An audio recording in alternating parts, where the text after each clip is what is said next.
Okay, welcome. EE123 lecture 18.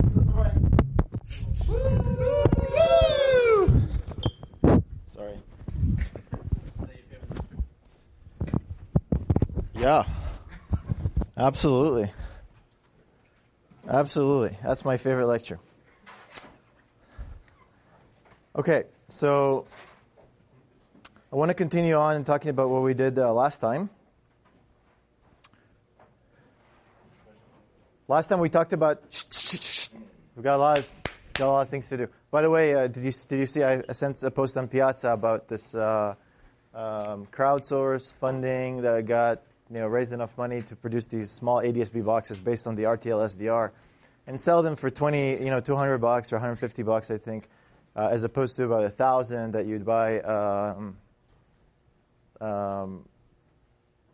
like a commercial one. I guess this is also commercial now.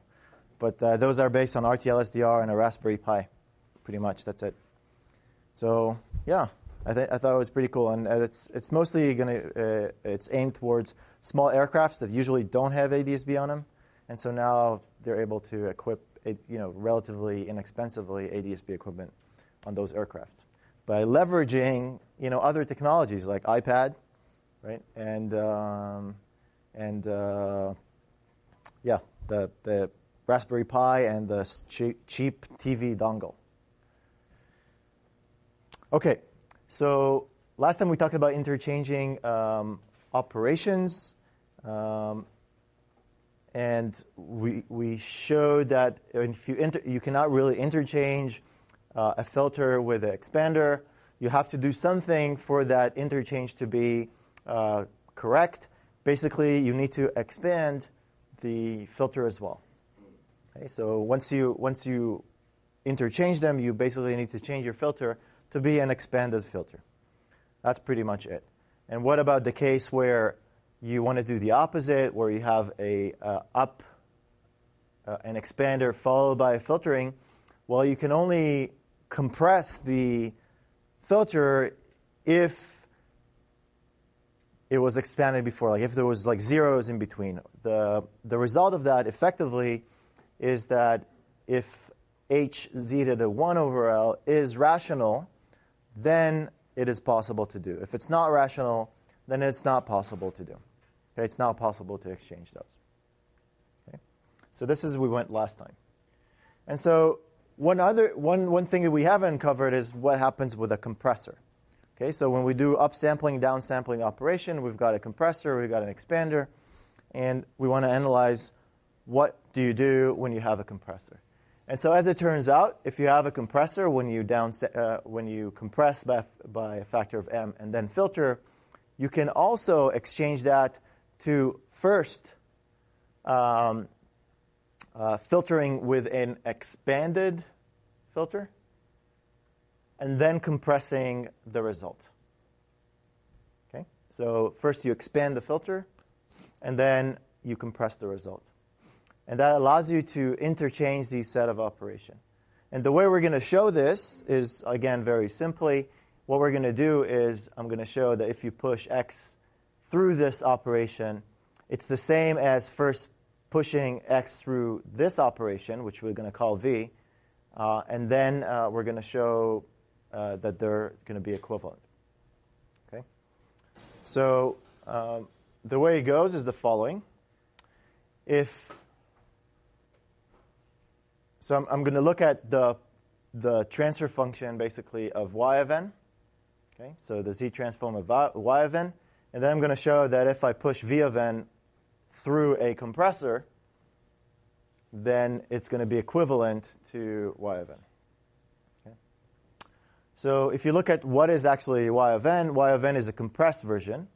And if you remember, you've got so y of n is h e to the j omega. Here, y of n is taking this, compressing it, and then running through the filter. Okay, so this is multiplying by a filter, and this is the compressed version. Remember, the compressed version gives you replicas, right? So you expand the spectrum. So compressing the time domain is expanding the spectrum and then replicating. So effectively, you get aliasing. Right? Okay, so this is the expanded spectrum. And so what I'm going to do now is use this trick to make something fit inside. I want to put this inside to figure out actually what is the filter that I can then multiply x with. So I'm going to take e to the j omega, and what I'm going to do now is I'm going to subtract 2 pi times integer intervals. And those integer intervals are going to be multiple of I. So what I've done is I've put it inside the sum, and I'm shifting it by 2 pi times integer. Now, if you shift something by 2 pi integer times integer of something is periodic with 2 pi, you've done nothing. Okay? So I've done nothing. So this is really equivalent to e to the j omega. Okay? Now I'm going to do another thing that does nothing. Okay? It's just like, this is all like disguise. This is like massaging equations so they look the same. Okay? Normally you take something and simplify, like take an equation and simplify it. Here I'm taking an equation and complexifying it. Okay, so it's the disassembly of this code. Okay, so this is exactly the same thing, and so what I'm going to do now is I'm going to multiply in the what do you call this? The numerator. I'm going to multiply by m and then also divide by m. Okay, so again I've done nothing. I've done nothing here. Right? I'm just disassembling. Okay? So now, hey, look at this. This is look interesting. This looks interesting. The reason it looks interesting is because if you stare at this long enough, at this h, so now you've got h of x. So really, this is some function that it's been compressed in the time domain and really expanded in the frequency domain. Right? It looks exactly as x was expanded in the frequency domain, right? So compressed in the time domain, expanded in the frequency domain. So you got yourself the expansion and then replication. Here there's some expansion and there's replication, right? It's exactly the same thing, but it's going to be maybe a different filter. Okay? And so if you stare at this long enough, you realize, hey, this is also something that's been expanded and replicated. Hence, it's really similar to if I would have taken V of V e to j omega, and then use, and what is V e to j omega is H e to j omega times capital M times X e to j omega, and then after you compress that, then you would get this. Does this make sense? So if I run this through a compressor, I get this. And this is exactly what we wanted to do. We wanted to run this through a compressor, we get Y. And it turns out to be exactly the same as moving this. Okay? So in that sense, QED. But, right. Wait. Okay. So now I've got this relationship. I've got this exact, so this is now the full derivation where we look again at this expression. And if I actually apply a compressor, then I would get exactly this expression. So if I apply a compressor to V of n, which is look like this, I would get exactly this compression. And so the question is now, can I also move a compressor from the right to the left? Here I move the compressor from the left to the right. What if I want to move a compressor from the right to the left? What are the requirements?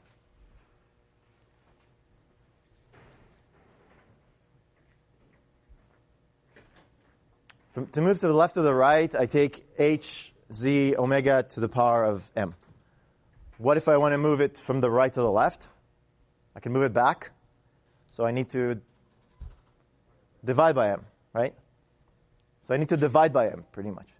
And I can only do that again if it's rational. Okay? So you can only do that if hz to 1 over m is rational. Okay? So I can now exchange operation, and as long as things are rational, I can actually do the right operations, right? So move right to the left, so left to the right for compressor is not a problem. Right to the left is a problem unless it's rational. The same thing for an expander. Right to the left is okay, but left to the right, to switch them, you need, again, to be rational. And it kind of makes sense in the sense that, yeah, I can only move from here to here if this was already something that was expanded, then I can compress it. Okay? So if you want to interchange operation, this is the summary slide. If I put a signal through a filter and then upsample, that is equivalent to expanding. To expanding and then filtering with an expanded filter. Or I can, if I am doing decimation followed by filtering, I can interchange that by filtering with an expanded filter and then decimating. Okay. Now this doesn't really save us a lot of those issues that we wanted to do before, right? Because when we want to do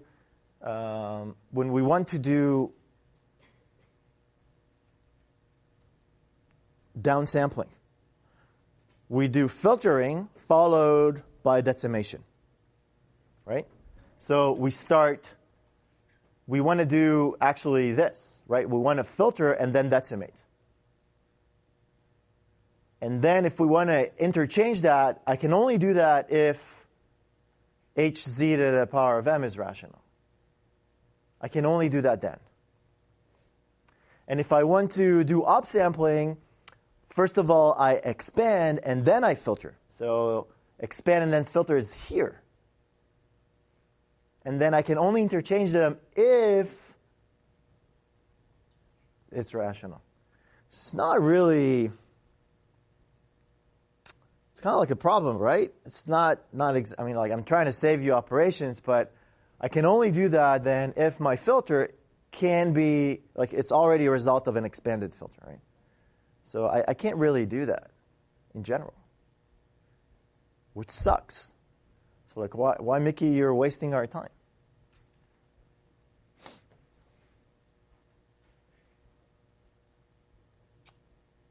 So what was my point in teaching all of this?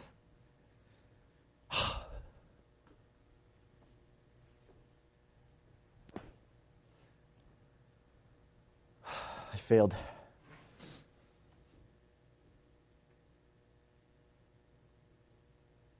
Should have gone to like the next topic, like non-ideal sampling, instead of spending on this because it's fruitless, right?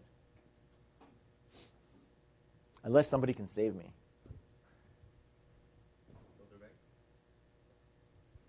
I don't see how filter bank's going to save me here. I'm just going to guess you because that's the last lecture. Well, that's from last lecture. That's the remnants. For today, it was Yeah, but I don't see the point of doing filter banks if I can't like exchange operations.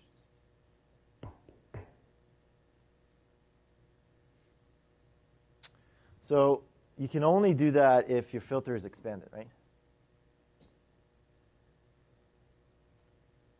Let's say I done sample by a factor of 2. Okay? How can I make, and I'm convolving with an FIR filter.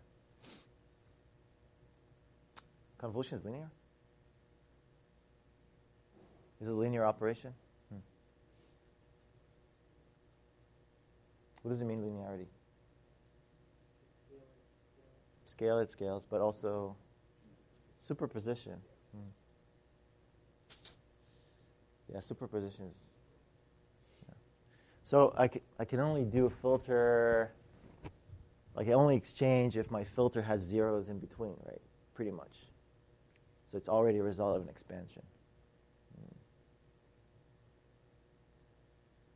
Any ideas?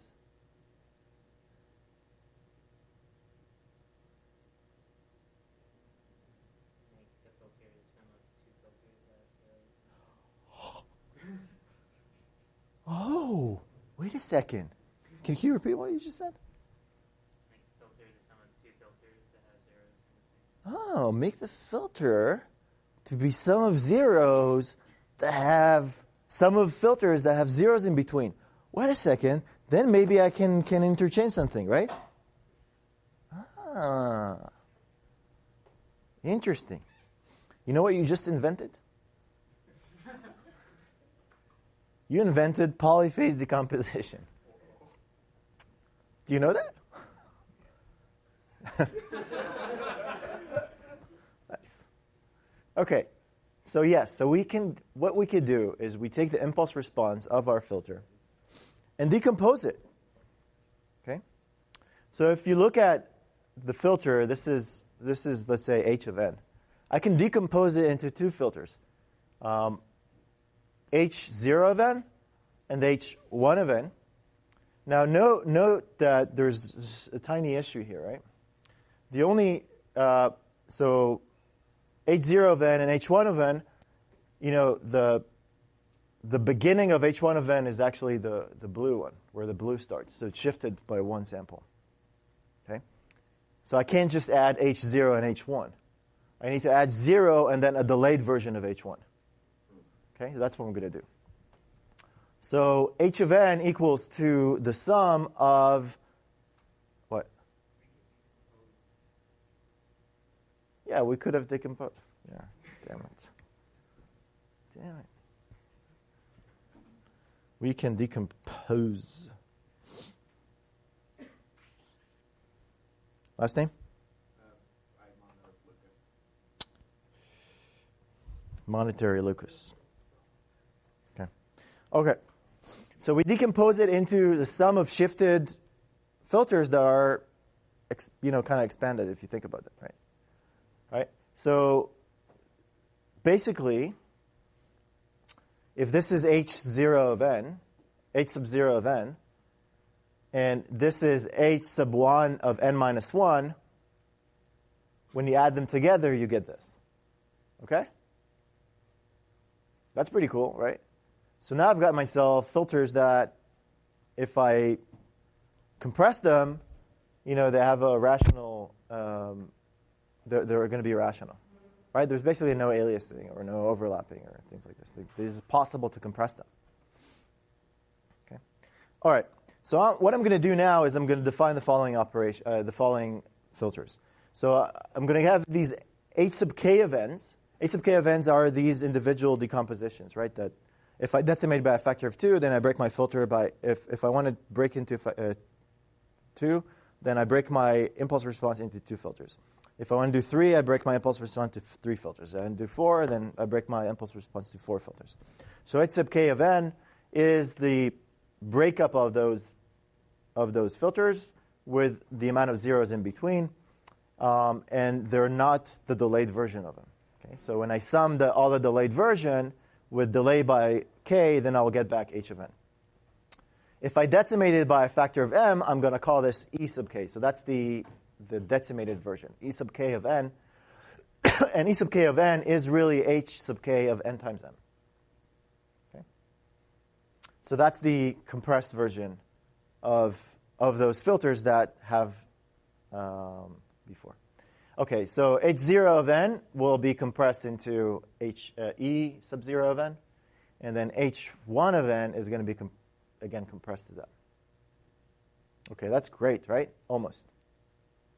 It's just almost great. So if you think about what is h sub k of z, capital H sub k of z, it's really e sub k of z to the power of m. So if you expand this, you'd get that. If you compress this, you get that. Okay?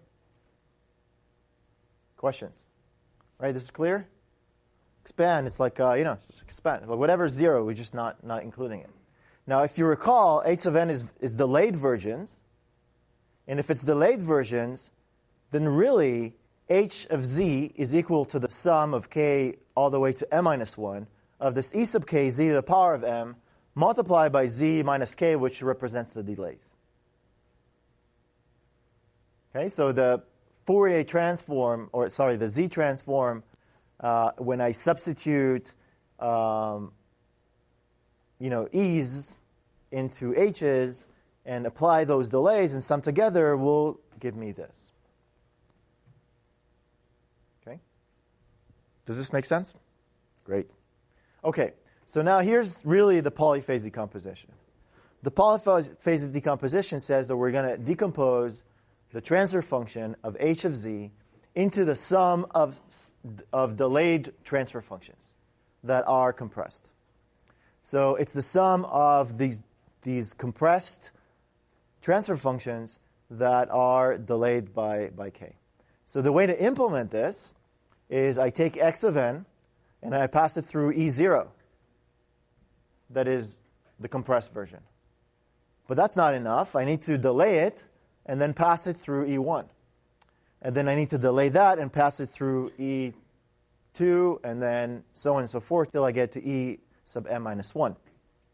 So now I've got the result of all these filters, the convolutions of all these filters, and now I'm just going to add those results.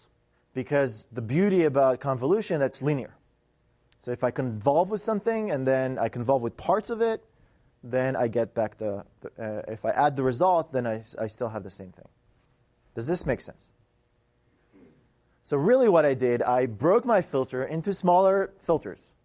And then I delayed my signal accordingly based on this, and then performed the convolution. Now the thing is, why should we care about this?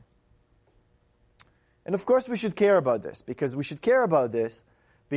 if you pass now a filter, you pass your signal through a filter and then decimate, you are really computing a lot of things there and then throwing them away. And I don't want to compute things I'm going to be throwing away. It's wasteful. It's not engineering-like. Okay, this is wasteful operation. So if you think of what an FIR filter would be of length n, the number of operations per unit time, it's going to be n multiplications, right, per unit time. N floating point multiplication in unit time, which is the most expensive part. Okay, if my filter is length n, I multiply n and then add them together per unit time, per sample that comes in. Okay, and so really, if I'm going to decimate afterwards, I'm just wasting my operations. I really should be computing less operations. And that's exactly what we're going to do. And we're just going to use this decomposition to do this. I mean, you could have probably figured it out without calling it, like if you'd just written a a function that does convolution, then decimation, and then somebody told you, hey, can you optimize this? You would probably figure that out. But you didn't have this nice derivation that also can be then extended, and you can think about it a little bit more, what is actually going on. Okay? But you could have probably figured that out. Hey, wow, I can save this computation. Probably there's like 100 papers telling that you could reduce the number of computation, and then like they didn't realize that they're actually doing polyphase decomposition. I'm sure there's like 100 of papers in other disciplines that do exactly that. Task. If you get one, you get like a credit. If you find something that was invented after polyphase decomposition, they call it something else, saving time, that'd be great. Put it in the New York Times. Okay, so now we want to interchange the filter with a compressor. And the question, can we in general do this? And the answer is, of course, no, because general filters are not a result of an expansion. But we can break them to a result of an expansion. And so now if we have this beautiful decomposition, then followed by decimation, I can basically interchange the sum with the decimation. Okay, so this is exactly the same thing. I interchange the sum with the decimation. Is that okay? Absolutely, it's okay. I can interchange sum with decimation. But wait a second. These, if I interchange them, still going to be rational Z-transform, right? So you want to interchange them? Yeah, let's do that. Oop. Right? So these are now smaller filters, basically. These are filters that are long, but they have zeros in between. These are smaller filters. They just contain the non-zero components. Do you want to see it again? Oh, boop, oh. Okay. Hey, now take a look at this. This is great. Let's do the computation. Okay. What's the each filter is going to be computing n over m times operation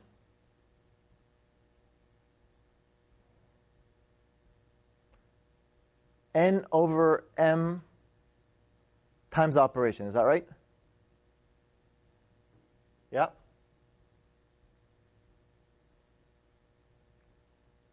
Is that correct? N over n times operation? That's right. And it's n over m times operation, but what the rate is actually lower. So my filter here is of length n over m. That's the length of the filter. And how fast samples are coming in. Samples are actually coming in at 1 over m the rate. So per unit time, I have n over m times 1 over m operations per unit time for each one of those filters. And then I have how many? M filters. Hence, the total is n over m multiplication per unit time. Okay? That you spit out. So per new sample that comes in to x of n, right? I'm going to compute. Actually, one sample is not going to actually affect all of them, right? Because it's going to affect one of those filters, and that's why. So a new sample that comes in, it's only going to affect one of them. The second sample is going to affect the second one, really. So you're not really computing. That's what I mean by the rate here that it's reduced. Okay. So that's great. Now I only computed what I need. That's it. And because I'm going to the decimating by a factor of m, I'm only be using n over m multiplication per unit time. And that's great. That means now I can go crazy and upsample by a factor of 1,000,000 and then downsample by a factor of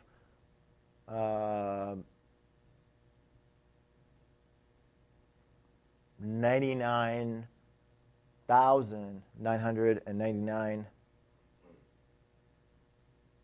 That's enough? Yeah. Yeah, 99. And then the computation is not going to be significant. Okay? Now the question, okay, so what just happened? Oh yeah, Air Bears. That's great. Oh, great.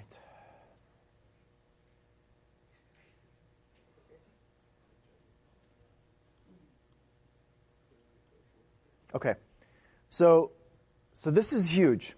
Okay, this is huge. And the question is, can you do that in interpolation too? Yeah. What's it? Can we actually keep going forward and put the compressor even before that to save a little more memory? Where?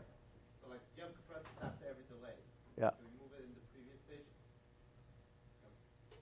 No. No. No. The whole thing is that you have to put the compressor here because you're going to be basically passing different samples to each one of those filters. And that's why you have to do these delays. Because we cannot, like without the delays, we cannot do this, you know. Like afterwards, like after you compress the delay, or because you're losing samples, you're going to be able to do that. Okay. Yeah, I mean, yeah, I'm losing samples, right? Yeah. Yeah, I have a bug. What? Well, is there any limit when M is equal to N, that you just end up another impulse filter, right? What? So in the limit when M equals N, isn't it just an impulse filter? Yeah, it's just basically you decompose your filter into like one, like, yeah. So where's the trade-off? It's not an impulse filter. It's like then you just, if M is equals N, the length of the filter, right? Then what basically you'll be doing is each one of those it's going to be a scalar. So you're going to decimate by a factor of n and multiply by a scalar. Decimate by a factor of n, and multiply by a different scalar. Decimate by a factor of n, multiply by a different scalar, and then sum the result. So you could do that. What's the point? It's not an impulse filter. Each one of them is just a scaling function. But when you break your signal into different delayed version, multiply each one of them with a different scalar, and then add, that's actually a filter. Okay? Because you're going to be, do you see what I'm saying? Okay. So back to this question. You look at capacity to the left, and then with any like non-integer amounts, would that be the same? Or because we don't have to delay by one. If you throw away data before, this is not shift. I mean, you're going to have a problem. This is a shift invariant system. Could be. It depends. Actually, it's not necessarily. But if there's aliasing, it's not. We saw an example before in shifts by non-integer amounts. You could, but you have to go through a filter to do that. And it's going to be an infinite. It's going to be an infinite length filter. If we could do it, then it just wouldn't save us computation. No, it's not going to save us computation. Absolutely. Well, but what is the integer thing? I mean, like the non-integer thing would be. I mean, would be a delay. I mean, so I don't see actually what, like you'll have to move it here and then put a filter before that. So I mean, I don't see the. Like it's not going to do anything. Like you cannot interchange the delay with a filter. With this, you cannot. Then you have to put another filter before this. I mean, this is exactly like a delay. This is a filter too. This is a filter that has a one that's shifted, right? Like it's a convolution with a discrete Dirac. So if you do a non-integer delay, then you're like convolving with even something bigger. So you'll have to have this delay. It's really, that's the whole thing about this decomposition. Okay. So the whole idea there is really just to figure out what is being thrown and just not compute it. And the way to do this formally is here, but you could have figured it out if you were written a function. But this is basically formally how you would break it into arbitrary sizes. And the question is, what if you want to upsample by a factor of 1? Can you still do it? So first filter and then upsample. And I argue, yes, you could do this, and you can derive it, and it could be maybe like a midterm question or something. What do you think? Could be, but it's in the book, and I'm not going to cover it. But it's going to go through exactly the same derivation that we did before. Okay. So now I'm going to move to something different. It's actually not something different. It's exactly one of the reasons that we'd like to use these techniques. These are called multi-rate filter banks. And the idea in multi-rate filter banks is that your signal is often composed of, different frequencies and different frequency bands. And sometimes, if you do, for example, speech processing, you'd want to operate on the speech differently in different frequency bands. Okay? Or some other signals that are coming in. And if you're going to operate on different frequency bands, so you're going to be low-pass filtering and band-pass filtering, you could, in order to save computation, reduce the rate that you're going to after the filtering. So often what will be done is that you would convolve with some H sub 0, H sub 1, and then subsample by a factor of 2. And then do some stuff, and then you want to then go back and recover your signal. And you do that by upsampling followed by some filtering. And then you sum the result. So H sub n is usually some low pass. H sub 1 is like a high pass. And then if you just think of what they actually are, often H1 is just a modulated version. So plus minus 1 version, modulated version of H sub 0. So it just shifts the low pass by pi. And if you shift the low pass by pi, whatever was low frequency passing is going to go to the high frequencies. Whatever was high frequency is going to go to the low frequencies. Okay? Okay. So you do this. This is called analysis part, where you analyze your signal into those frequency bands. Actually, one of these operations, for example, if you think about it, like let's say I want to display this nice bars, like when you play stereo music, like you see these bars at different frequencies. Like they're showing, it's like, just it's beautiful, right? So if I just want to display that, this is one way that you could do it. You just display the energy that comes out of these filter banks. Okay, this is just 2, high pass, low pass. But then you can break it again, right, and break it again. You could also do a DFT. But, yeah. Okay. Guess what this is called, if this is called analysis? Synthesis, right? So here you synthesize back your signal. That's fantastic. We're resonant. Okay. So now remember when we talked about time frequency tiling? I think it's a good time to go back and see what is time frequency tiling in that context. And that's a source of infinite number of midterm questions. Too. But it's also, there's a subtlety here that really it's important to track, okay? So here's the subtlety. Ready? Red, orange, yellow, green, blue, purple, right? The color of the rainbow. This is ordered by the color of the rainbow. Okay. So let's say my signal, x of n, has a Fourier transform that looks like this. I've chosen this particularly because we're going to track where things go when we do all these operations. Let's assume now that H0 and H1 are ideal low and high pass filters. Okay? You can think of them as sync wavelets. Okay? We're going to now filter and decimate. When you filter and decimate, you pick basically this part of the spectrum and then expand it to be within minus pi to pi. Okay, so now the spectrum of the result here goes from minus pi to pi, representing the red, orange. That's it. Okay. Now what about this part? We're going to then filter, so just do a high-pass filter, and then decimate. And we're going to get red, orange, yellow, green, blue, right? Oh, oh, oh, oh, oh. It's not green-blue. It was supposed to be green-blue, but it's not green-blue. It's actually blue-green. The reason it was flipped is once I downsample, this guy went to here and this guy went to here.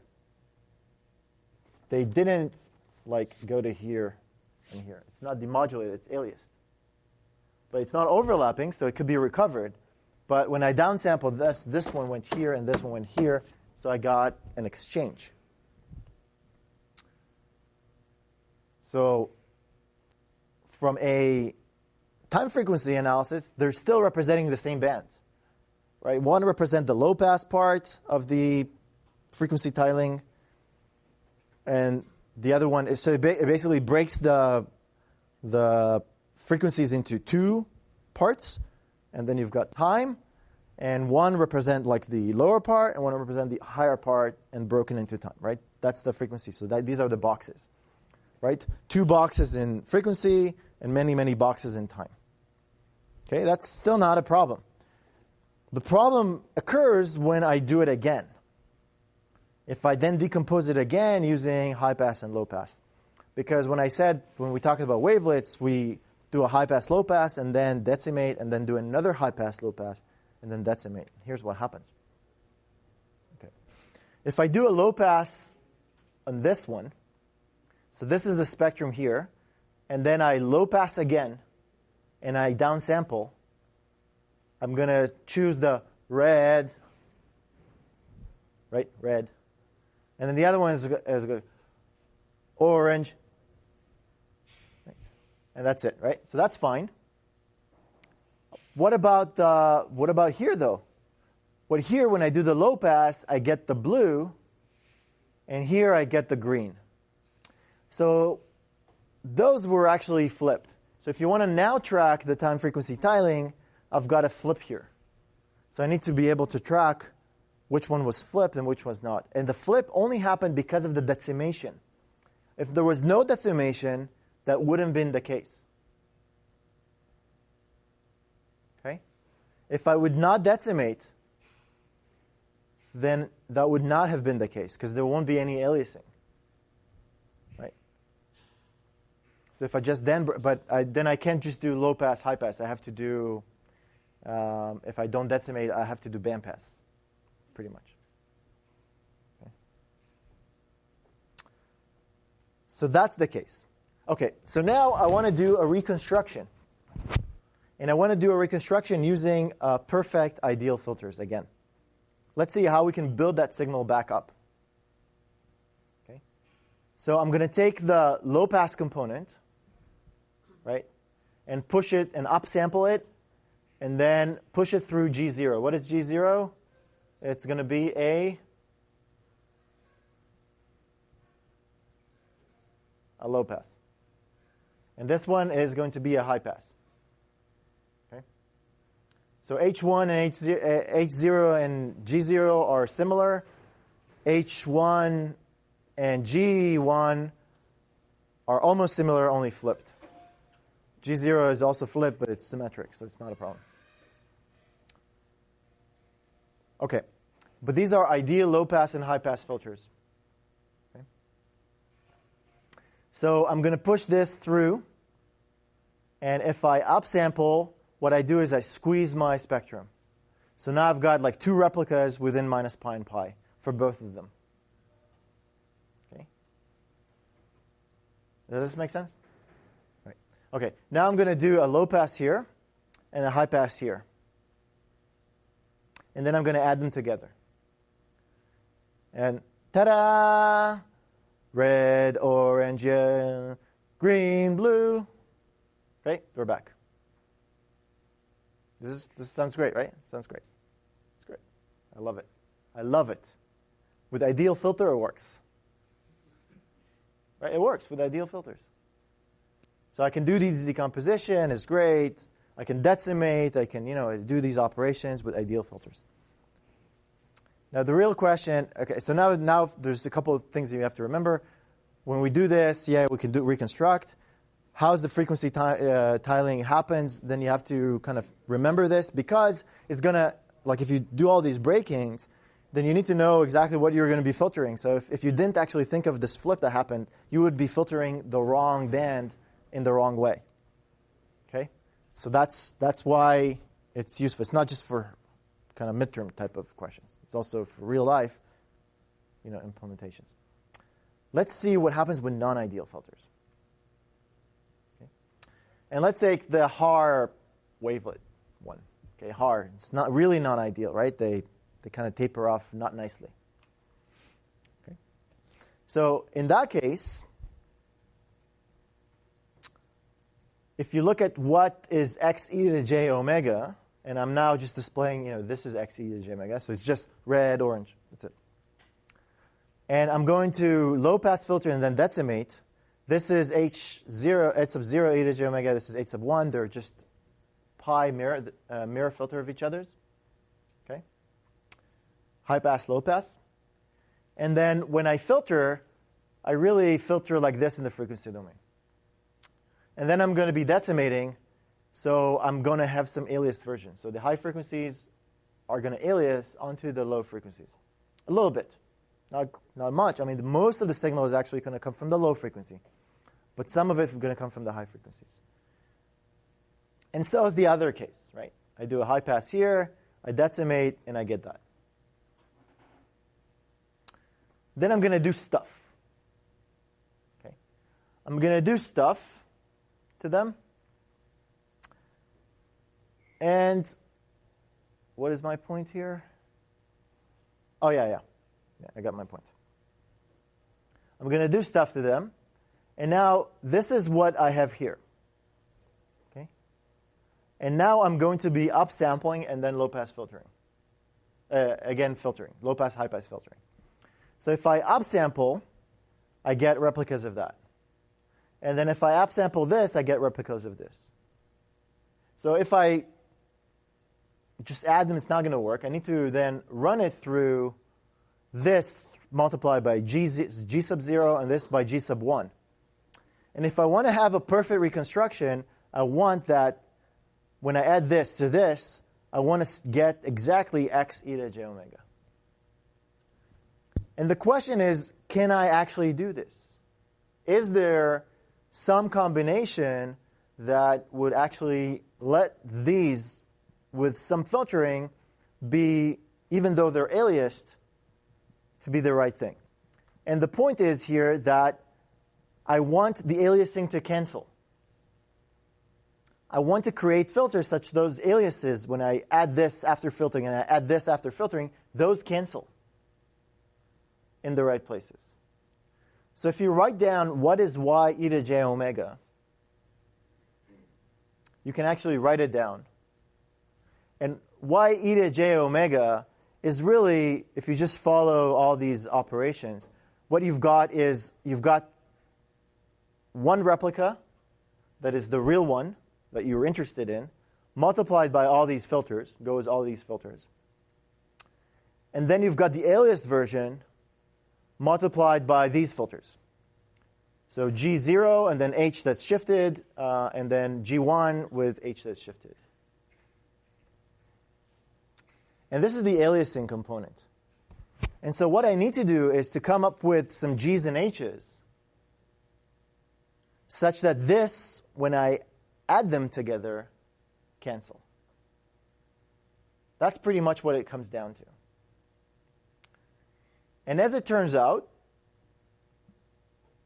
if I maintain these conditions,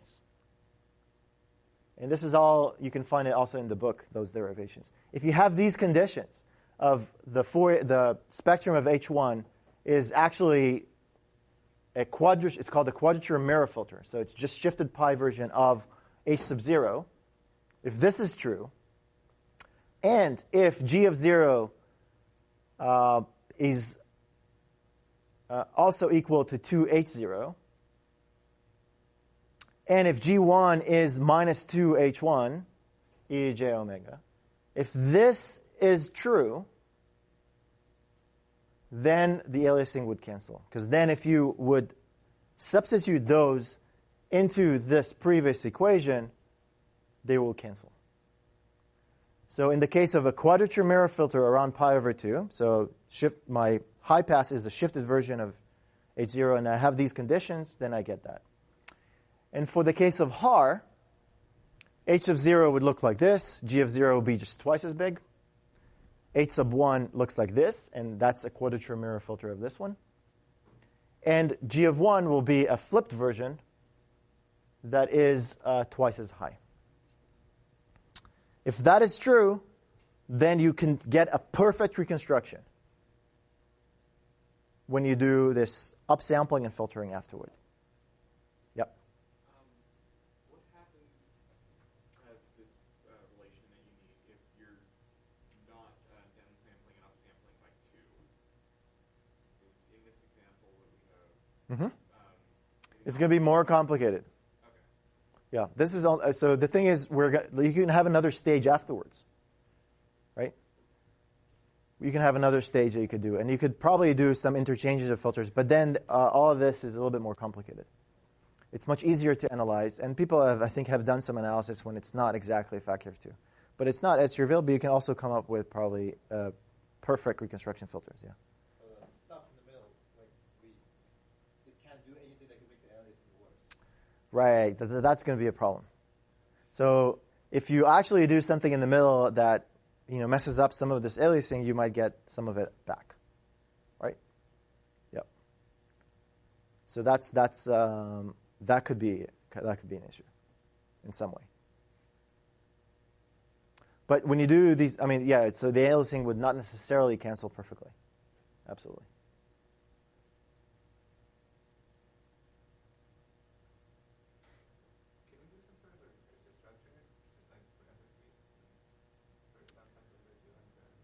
Yeah, you can actually downsample again by 2 and so on and so forth. Yeah, no, so this is actually what wavelets are. This is actually what wavelets are. You just keep on going.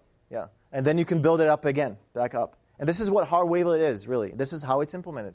Now, I'm going to steal 2 more minutes from you, because what I want to show you is that it's also really cool in the sense that we can, when you have this filter bank, you can actually implement them efficiently using polyphase decompositions.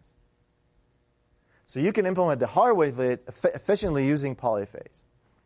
And the way to do it is, again, quite simple in the sense that you're going to be filtering and downsampling by a factor of 2.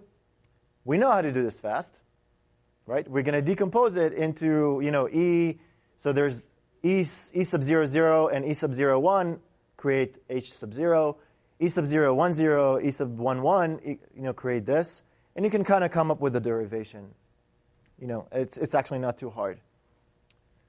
Then, as it turns out, if you actually stare at this long enough, you'll see that E sub 0, like E sub 1, 0 is the same as E sub 0, 0 after you do this derivation.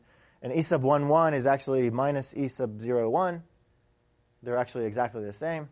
And so this is the polyphase decomposition. So where I apply the delay and then downsample and then filter and then add. And the cool thing about that is that I really don't need to compute this. What I only need to do is then do plus minus 1, like a butterfly operation here. And then I'm done. Then I can do another step of that.